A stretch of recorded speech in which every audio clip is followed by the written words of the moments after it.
Hello, welcome to the instructions.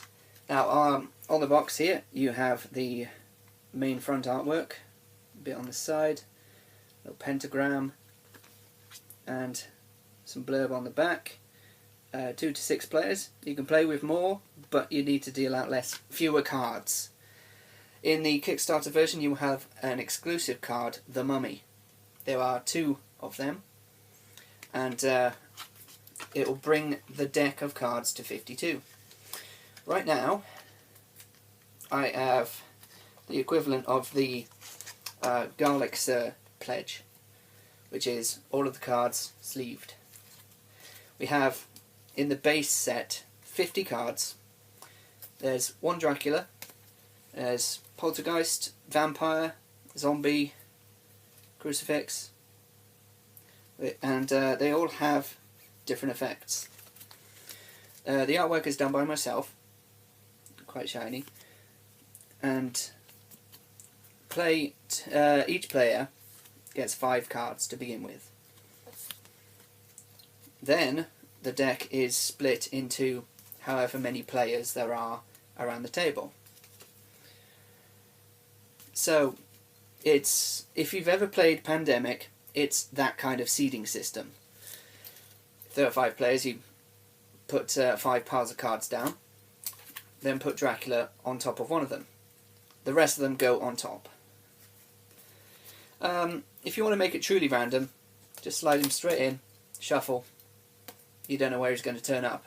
Obviously do it after you've dealt out the cards to each player, because then you'll deal someone Dracula and the game is over before it's begun.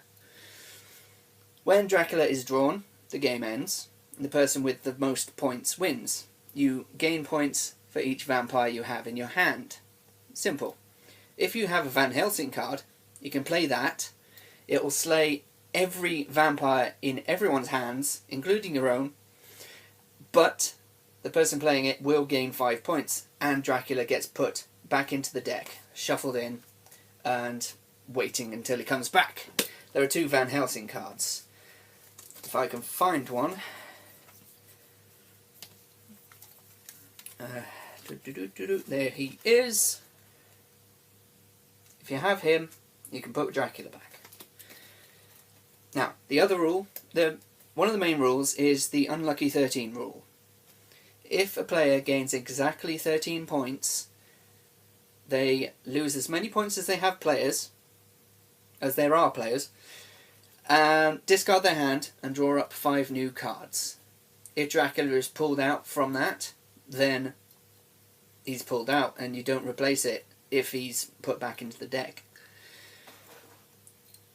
You gain points by playing cards. For example, Vampire says take 1 point from an opponent and add it to yours.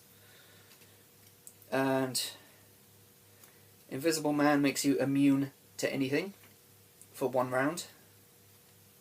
It's worded till your next turn. There are some that give you straight out points, like the Ghost, 2 points off the bat. And there are some that give you points when you do a certain action. For example, that one, if you cackle, you get a bonus point. Simple.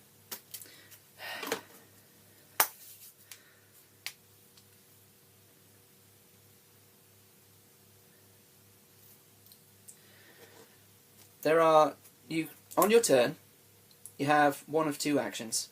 You can either draw a card from the deck, or play a card in your hand. There are times when you will want to bide your time, because you think Dracula's going to turn up soon, and all you have are vampires, so you're just going to draw cards. And drawing the card will obviously speed up, obviously draw you closer to meeting Dracula. Now, the instructions are on this lovely sheet of paper. We have Dracula on it. And there are the instructions illustrated and typed up just for you guys. That is in the box. And you will also get 30 points cards. They have 1 and 3, and 5 and 10. There's enough points cards for a great deal of players, so if you find yourself short, then you can use dice. I toyed with the idea of having stitch counters as part of the Kickstarter, or tokens, chits, but this idea, borrowed from another game, is a lot simpler. Magically, it all fits into this one box. I have to thank Ivory Game Maker for providing the materials, for making it. I provide the designs, they make the product, and it all fits, even with card sleeves, into this box. He says as he struggles with the box. And there we have it. I will post FAQs on the fine points of the game.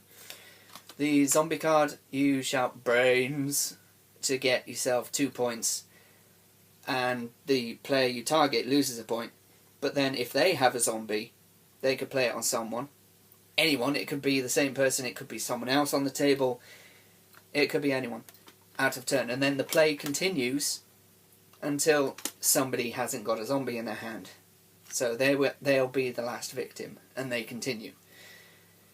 Which is great if you want to screw someone over, because not only does the werewolf make someone miss a turn, but the zombie, you can make someone skip someone's turn. So if you play it on the person second to your left, then they have to continue, and the person directly to your left doesn't get their go until it comes back around again. There are finer points on that. I will post a written FAQ, but for now, if you have any questions, feel free to message, and hopefully I will put your name on the backers list. Thank you for clicking.